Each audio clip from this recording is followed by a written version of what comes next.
Good morning, it's Friday. Is Russia losing the digital war? Yeah, as of March 4th, 2022, by most metrics, they seem to be.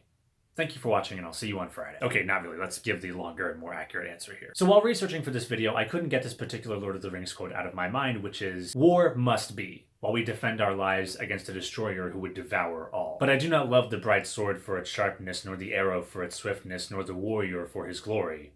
I only love that which they defend." And after watching Joe Biden's State of the Union address on Tuesday and just taking in all the information from the past 2 weeks, one story has crept back into my mind without fail, and that is the digital war that's going on right now between Russia and the rest of the world. So digital war is maybe too strong of a term, especially because it might be not giving the word war as much gravitas as it deserves there. But we can more fully understand the video's title by going through all the players in this conflict and what they've been doing so far. On the Ukrainian side, or more accurately, everybody who isn't Russia and China standing off to the side hoping not to be noticed, we have the Minister for Digital Transformation, Mikhailo Fedorov, who on February 26 launched the IT Army of Ukraine, which has spurred an open invitation for hackers to join an already very chaotic and mixed conflict. All hackers in this conflict and otherwise have a strong incentive to hide who they really are. Criminals can pretend they're acting on behalf of the state to better intimidate their victims. Individual activists can chalk their efforts up to something like anonymous to send a particular message with their actions. And state actors can pretend to be both to sow as much disinformation as possible. And speaking of anonymous, which brought down Russian government websites and Russia Today, their state-backed news service, they are also being credited for dumping 40,000 files from Russia's Nuclear Safety Institute, as well as leaking documents from Belarusian weapons manufacturers and a whole lot of other things that really could fill a 20-minute video. US businesses and companies have not been completely idle. YouTube via Google has pulled Russian state media adverts, which seems a little late but fair. Elon Musk is providing satellite internet via his Starlink satellites, and there have been cryptocurrency donations flooding into Ukraine. And less impressively, Facebook responded to Russia's accusations that Facebook had been censoring their state media by merely pulling ads from Russian state media already on their platform.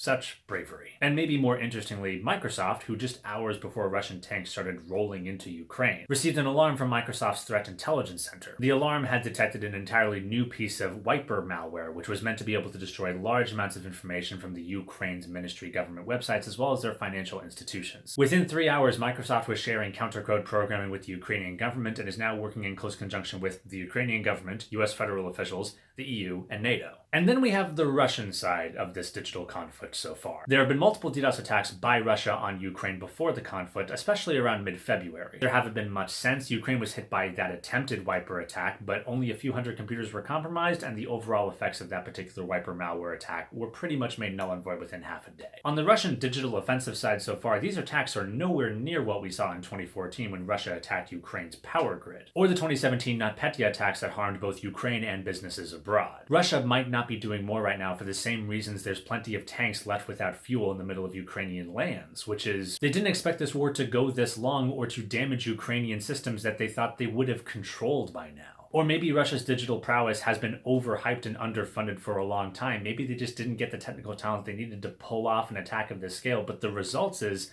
they are losing this conflict. And there's a bigger story here about the types of relief the rest of the world is willing to give to Ukraine at this moment in time. NATO will not accept Ukraine's request for a no-fly zone to relieve the amount of Russian bombardment that is currently turning Ukrainian cities into rubble. But they will send them new anti-tank Javelin weapons, they will send them new sniper rifles and war intelligence and digital defense from US companies and digital offensive from the general public. And that's the thing about understanding this conflict. You can discuss it from the digital means we have so far with the very real weapons being used in the field. But ultimately, we are still talking about one sovereign nation defending that which they love, their land, against somebody who would very much like to take it. But that someone is singular. It's Vladimir Putin. It's not every single Russian soldier, certainly, who's being, if all reports are to be believed, sent to the field undertrained and underinformed. And sadly, they and the Russian civilians are going to see the consequences of this war far before the person who started it. Not just those protesting against the war, but those who are just trying to go about their lives as the Russian economy collapses as a result of their actions. To conclude, I do not love Anonymous for their hacking, nor the Javelins for their speed and effectiveness, nor especially the Molotov cocktails being prepared in the hands of the Ukrainian civilians. And I hope that defense in the field or otherwise ends before it escalates much further.